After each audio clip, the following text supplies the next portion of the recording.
Subscribe कीजिए हमारे YouTube channel AR3 coaching classes को और बेल आइकॉन को प्रेस करो ताकि लेटेस्ट वीडियो की नोटिफिकेशन सबसे पहले पा सकें। हेलो स्टूडेंट, मैं राजकुमार आपका AR3 कोचिंग क्लासेस में एक बार फिर से स्वागत करता हूं और आज के इस वीडियो लेक्चर में मैं आपके लिए लेकर आया हूं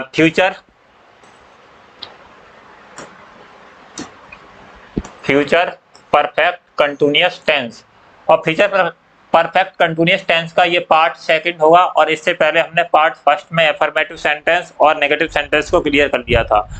तो अब हम देखते हैं इंट्रोगेटिव सेंटेंस के लिए। किसके लिए देखेंगे? इंट्रोगेटिव सेंटेंस के लिए। तो ये दो प्रकार के होते हैं। तो फर्स्ट टाइप हेडिंग डाल लीजिए और फर्स्ट टाइप के लिए लिखेंगे संरचना। फर्स्ट टाइप में क्या होता है? यदि वाक्य के प्रारंभ में क्या शब्द आया हो, क्या शब्द आया हो तब। तो यदि वाक्य के प्रारंभ में क्या शब्द आया हो तब संरचना क्या होगी?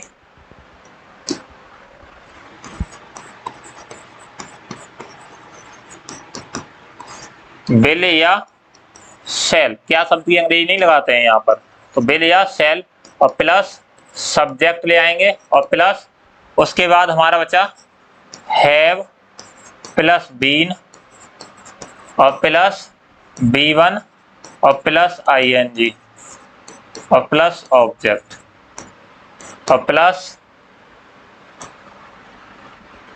फॉर या फ्रॉम या बाई प्लस टाइम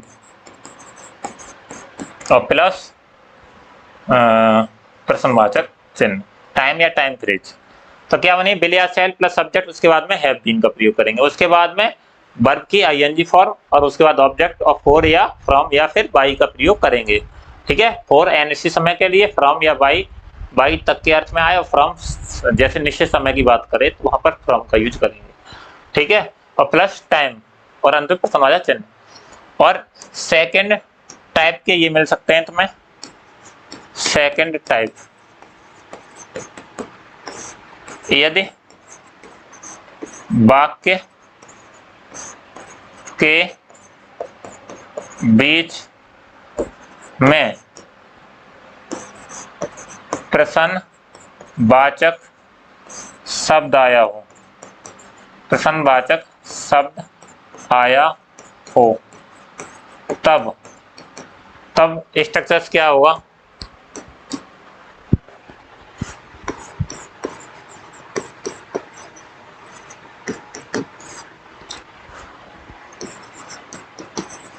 विल या शैल प्लस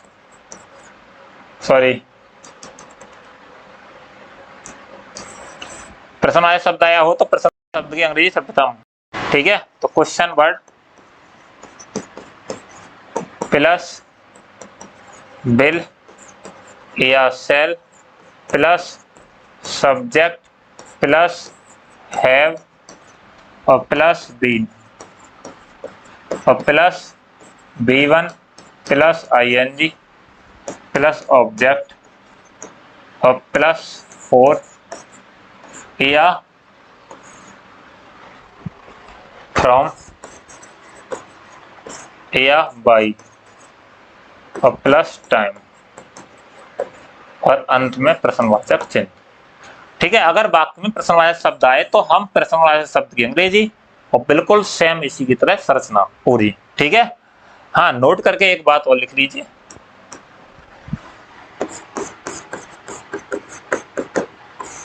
यदि प्रश्नवाचक शब्द सब्जेक्ट की तरह कार्य करे तब। सब्जेक्ट की तरह मतलब समझ जाइए कि सब्जेक्ट की तरह कार्य करे, इससे तात्पर्य यह है कि जैसे कौन या किसने शब्द आया है। जैसे कौन तुम्हें अंग्रेजी 4 घंटे तक पढ़ाता रहेगा, है ना। तो कौन तुम्हें बढ़ाता रहेगा, तो कौन मतलब हु, इस तरह के शब्द जो प्रश्नवाचक शब्द ही सब्जेक्ट की तरह काम करें, तो उसके लिए संरचना क्या होगी,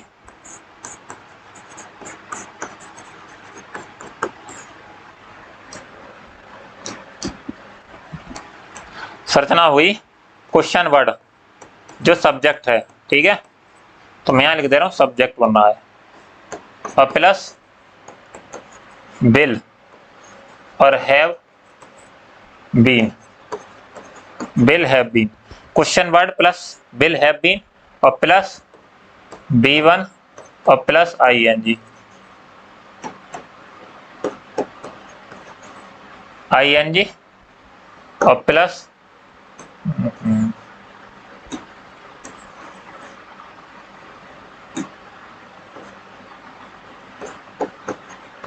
ING और प्लस ऑब्जेक्ट और प्लस फॉर या फ्रॉम या बाई और प्लस टाइम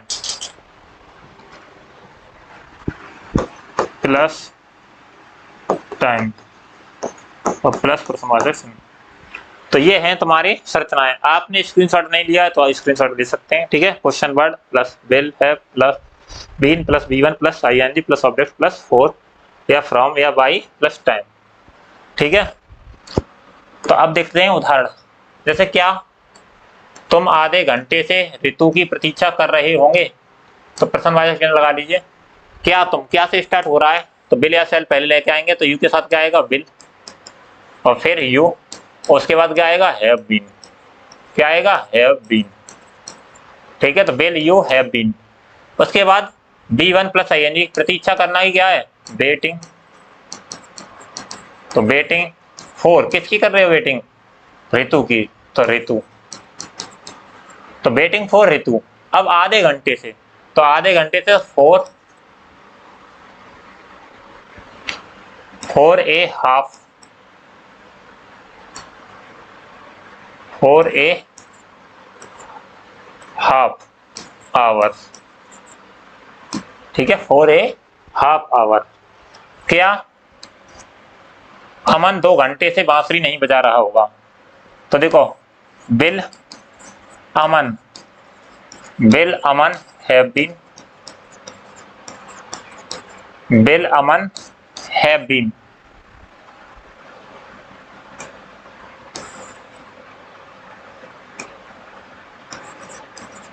हैव बीन, बजाना की रिंगिंग, क्या बजा रहा है बांसुरी। अच्छा नेगेटिव है ये, यहाँ एक बात याद रखें, नेगेटिव है तो नोट कहाँ लगाएंगे, सब्जेक्ट के बाद या फिर हैव से पहले, हैव बीन बजाना की रिंगिंग, तो will Aman not have been ringing the flute, बांसुरी क्या होती है फ्लूट, ठीक है। कब से बजा रहा है 2 घंटे से, तो फॉर 2 आवर्स और अंतर प्रश्नवाचक चिन्ह आवर्स, ठीक है। तो समझ में आ रहा है भाई, तो will Aman not have been ringing the flute for 2 hours, ये लड़कियां इतने अधिक समय तक क्यों गाती रही। देखो क्वेश्चन वर्ड बीच में आ गया, तो क्यों क्वेश्चन वर्ड की अंग्रेजी सर्वप्रथम ले आओ, तो वाई। अब लड़कियों के साथ में क्या आएगा विल या सेल लाएंगे, उसके बाद में दीज गर्ल्स जो सब्जेक्ट है, तो लड़कियां हैं दीज गर्ल्स, ये लड़कियां, तो वाई विल दीज गर्ल्स, ठीक है। उसके बाद में हैव बीन और गाना की ING फॉर्म, तो गाना की ING फॉर्म क्या है सिंगिंग, ठीक है। तो why will these girls have been singing, तो सिंगिंग कर रही हैं, कब से कर रही हैं इतने समय तक, तो for so a long time, इतने अधिक समय तक, ठीक है, लॉन्ग टाइम। अगला है 1 सप्ताह तक कौन पढ़ रहा होगा। अब देखो इसमें आ गया कौन या किसने वाला, अब आ गया भाई इसमें कौन या किसने वाला। तो एक सप्ताह तक कौन पढ़ा रहा होगा। यहाँ पर आप सो भी लिख सकते हो या फिर सच भी लिख सकते हो। एक किसी को प्रॉब्लम हो तो सच लिख लीजिए, सच इतने समय तक, सच ए लॉन्ग टाइम। तो एक सप्ताह तक कौन पढ़ा रहा। अब जो कौन अंग्रेजी आएगी, कौन या किसने वाली, तो हु। और हु के साथ में सीधे सीधे ले आइए विल हैव बीन। हु के साथ क्या ले आए, विल हैव बीन, क्योंकि मैं यहां पर बताया था तुम्हें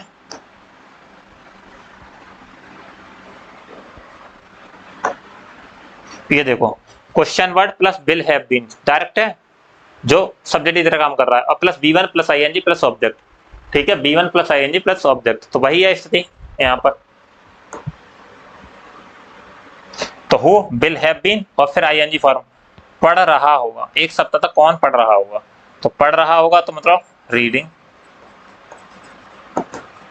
ING फॉर्म लगा दी रीडिंग। तो who will have been reading एक सप्ताह तक, तो बाई नहीं 4 लगाइए, 4 अनिश्चित समय ए वीक। ठीक है, तो who will have been reading for a week, अंतिम प्रश्नवाचक चिन्ह।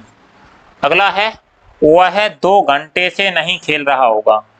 तो वह 2 घंटे से नहीं खेल रहा होगा, ये क्या से कर लीजिए, क्या वह 2 घंटे से नहीं खेल रहा होगा। तो देखो विल ही और हैव बीन नेगेटिव है भाई, नेगेटिव है तो क्या करें, इससे ही पहले नोट लगा दें, not have been playing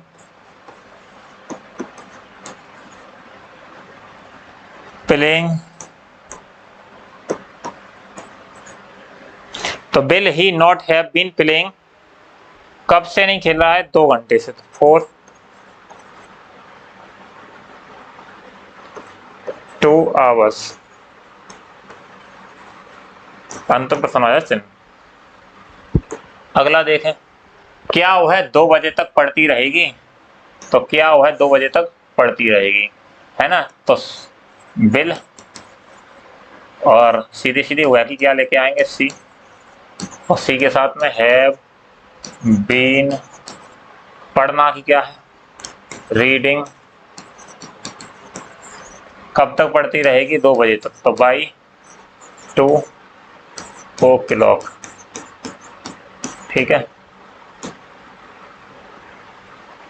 by 2 o'clock। तो इतना ही थे इंट्रोगेटिव सेंटेंस, और इस वीडियो लेक्चर में हमने क्लियर कर लिया interrogative sentence. Thank you for watching video, और मिलते हैं नेक्स्ट वीडियो में, ठीक है, जिसमें हम लेकर के आएंगे आपके लिए टॉपिक होगा सेंटेंस। और अभी जो हमने पढ़े थे ये थे टेंस। तो टेंस की जो वीडियो लेक्चर आपने नहीं देखे हैं तो उनको देख लीजिए। अगले जो वीडियो लेक्चर आएंगे वो सेंटेंस पे होंगे। सेंटेंस कितने प्रकार के होते हैं, कॉम्प्लेक्स सेंटेंस, कंपाउंड सेंटेंस और सिंपल सेंटेंस। और सिंपल सेंटेंस के भी भाग होते हैं, वो सारे पढ़ाए जाएंगे आपको, और उनकी संरचना बनाने भी सिखाया जाएगा। ठीक है, तो जुड़े रहिए चैनल से।